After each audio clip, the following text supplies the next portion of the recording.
कानून का राज नहीं चल रहा है, तो जो भी हो रहा है तो गलत हो रहा है, इसका हम लोग इलाज करेंगे।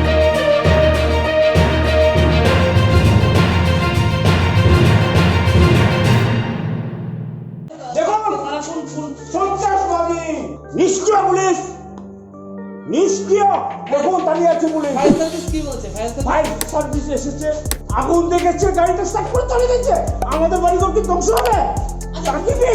अगरतला शहर में अचानक से राजनीतिक गुंडागर्दी ने हद पार कर दी है। आम लोगों से शुरू होकर शहर के नागरिक विरोध में उतर आए हैं। आधी रात को बदमाशों ने कार्यालय स्थित कार्यालय में आग लगा दी, जिससे सारे सामान जलकर राख हो गए। पड़ोसियों ने फायर सर्विस को सूचना दी तो काफी देर तक दमकल वाहन वहां पर पहुंचे। नागरिक समाज मीडिया का सामना करते हुए पश्चिम त्रिपुरा के अतिरिक्त पुलिस अधीक्षक ने कहा कि जिले भर में सुरक्षा बढ़ा दी गई है। CPIM कार्यालय के सामने पुलिस तैनात कर दी गई है, लेकिन असली तस्वीर कुछ और ही कहता है। CITU कार्यालय में आग लगने से आसपास के घर जल जाते, दमकल की गाड़ी आई और चली गई तो नागरिक भड़क गए। घटना के बारे में बात करते हुए मीडिया से कहा कि बोलते दिन अखिल भारतीय विद्यार्थी परिषद RSS नियंत्रित সেই সরকারের বর্তমান বিপ্লব সরকার বিদ্যার্থী পরিষদের যুবকদের উপরে লাঠিচার্জ করেছে পুলিশ বাহিনী দিয়ে।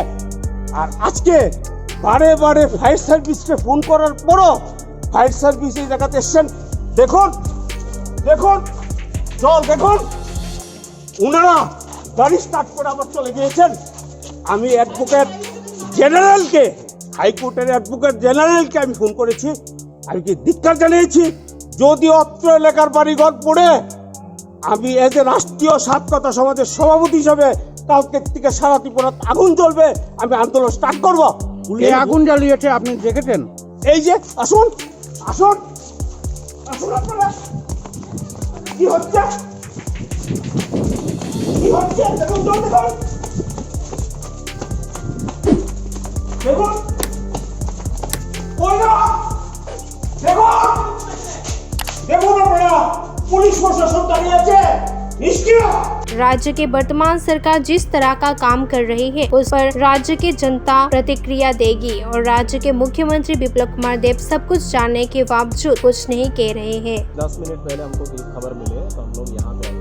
सर एक ही सवाल कितने बार? नहीं, हम ये सवाल नहीं पूछ रहे, हम पूछ रहे हैं कि अभी जो राज चल रहा है ना, वो कानून का राज नहीं चल रहा है, वो कानून का राज नहीं चल रहा है। दादा तो ये आप ही जजमेंट दे रहे हैं तो कानून का राज नहीं चल रहा है, तो जो भी हो रहा है तो गलत हो रहा है, इसका हम लोग इलाज करेंगे। तो लॉफुल एक्शन हम लोग कर रहे हैं, तो इसमें लॉफुल एक्शन होगा। जो भी कंप्लेंट हमारे पास आया है इसके खिलाफ एक्शन लिया। आप तो आज तो देख ही चुके हो, मीडिया के ऊपर भी अटैक होता है, इसीलिए तो मीडिया के ऊपर आप लोग ने भी कंप्लेंट दिए हैं, तो इसके ऊपर भी हम लोग कर रहे हैं। तो इसी के बारे में मैं आपको कल भी बता रहा था, मैं आपको कल भी यही बोल रहा था। तो कल आप बोल रहे थे कि लोगों के ऊपर एक्शन क्यों ले रहे हैं, इसीलिए एक्शन लिया जा रहा है कि ऐसे बदतमीजी ना करें। ठीक है, देखते हैं कल तक हम वेट करेंगे आप कितने आदमी को अरेस्ट करते हैं। हम लोग इसी के ऊपर लगे रहे। और वीडियो फुटेज में वो है जिन्होंने अटैक किया है, उसमें है। सॉरी, वीडियो फुटेज में पता चल गया किसने अटैक किया। वीडियो फुटेज हमारे पास अभी नहीं मिला है, तो बोला है कि आपने जो कंप्लेंट, अगर आपको चाहिए हम लोग दे देते हैं। इसीलिए तो हम लोग आपसे ले लेंगे, तो उसके खिलाफ कार्रवाई हो जाएगी। ओके, ठीक है।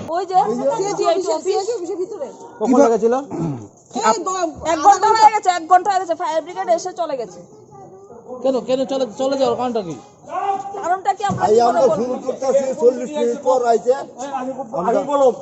আমি চন্দন দে অ্যাডভোকেট, বিজেপির প্রাক্তন স্টেট কমিটির কার্যকর্তা, RSS এর একজন প্রতিনিধি এবং RSS এর যে 4 জন কার্যকর্তা ত্রিপুরা থেকে অপহরণ হয়েছিল, তখনকার সময় আমি ডেনির পরে অনশনে বসেছিলাম। আজকে এই বর্বর সরকার যা ঘটনা ঘটাচ্ছে, প্রতিবেশী থেকে তারা সারা ত্রিপুরার জনগণ বীতশ্রদ্ধ। আমি সেই সরকারের কার্যকলাপে নিন্দা জানাই।